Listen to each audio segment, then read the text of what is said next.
ಕಷ್ಟ ಇದ್ರು ಯಾರು ಕೊಡಲ್ಲ. ನಮ್ಗೆ ಏನ್ ಮಾಡ್ಬೇಕು ಅಂತ ನಮ್ಗೆ ಎಲ್ಲಿ ಹೋದ್ರು ಕೆಲಸ ಕೊಡಲ್ಲ.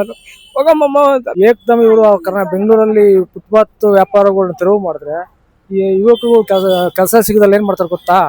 ಕಳ್ತನ, ದರೋಡೆ ಅದೆಲ್ಲ ಮಾಡ್ತಾರೆ. ಇನ್ನ ಜಾಸ್ತಿ ಆಗುತ್ತೆ ಹೊರತು ಕಡಿಮೆ ಅಂತ ಆಗಲ್ಲ. ಅವರಿಗೆ ಬೇಕಾದ ವ್ಯವಸ್ಥೆಯನ್ನು ಕಲ್ಪಿಸಿಕೊಡ್ಬೇಕು ಸರ್ಕಾರ. ಅವಾಗ ಅವರು ಏನು ಹೇಳಲ್ಲ.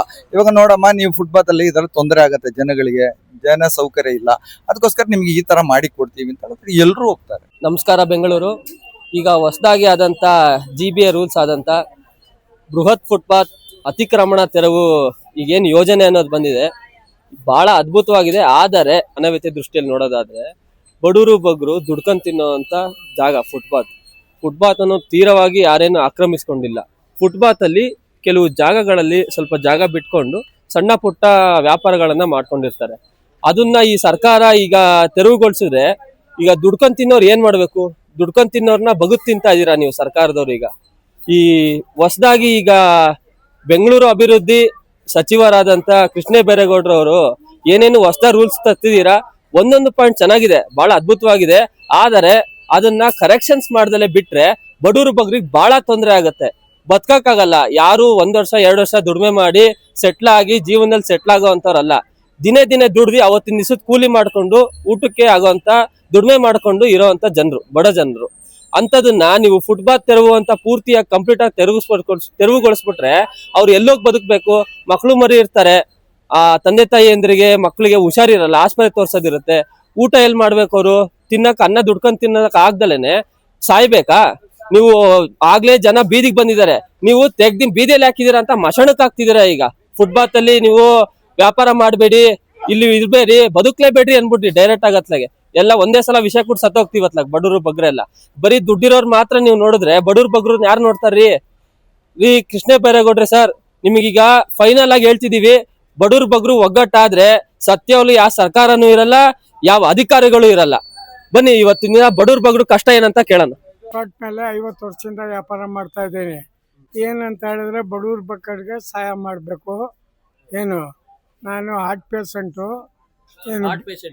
ಪೇಷಂಟು, BP ಶುಗರ್ ಎಲ್ಲ ಐತೆ, ಬಹಳ ಕಷ್ಟ ಐತೆ.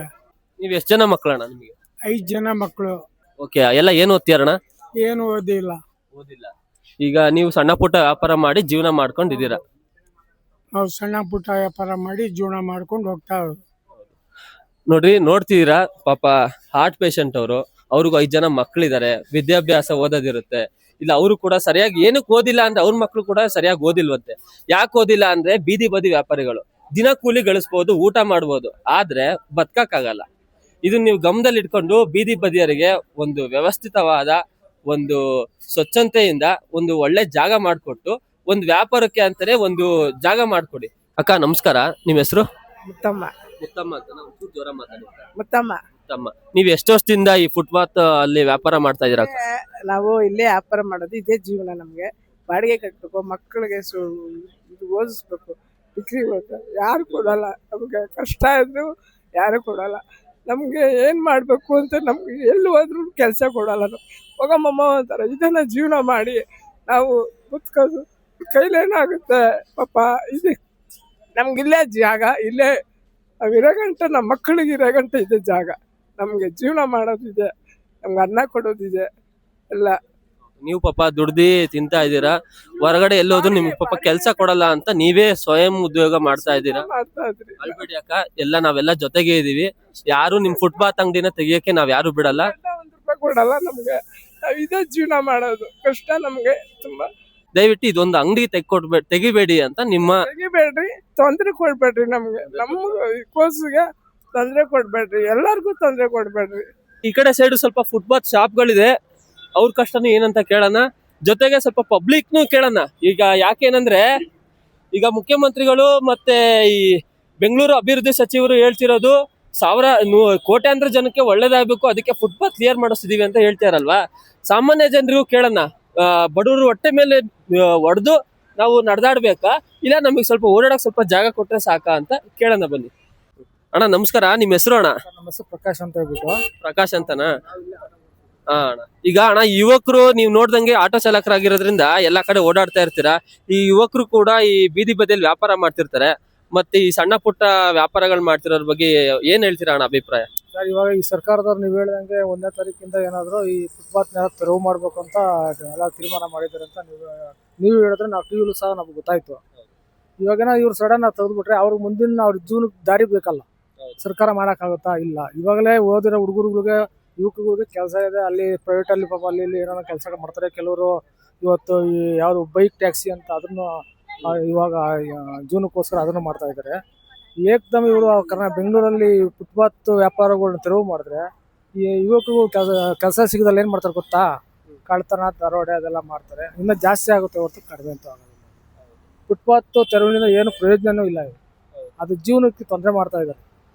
ಅವ್ರಿಗೆ ಬೇರೆ ವ್ಯವಸ್ಥೆ ಮಾಡಿಕೊಟ್ಟು ಅವ್ರು ಮಾಡಕ್ಕೆ ಇವ್ ಮಾಡಂಗಿದ್ರೆ ಮಾಡ್ಬಿಟ್ಟು ಫಸ್ಟ್ ಅದು ಅವ್ರಿಗೆ ಕೆಲಸನಾಗ್ಲಿ ಮತ್ತೊಂದಾಗ್ಲಿ ಅವ್ರಿಗೆ ಫಸ್ಟ್ ದಾರಿ ತೋರಿಸ್ಲಿ ಅವರು.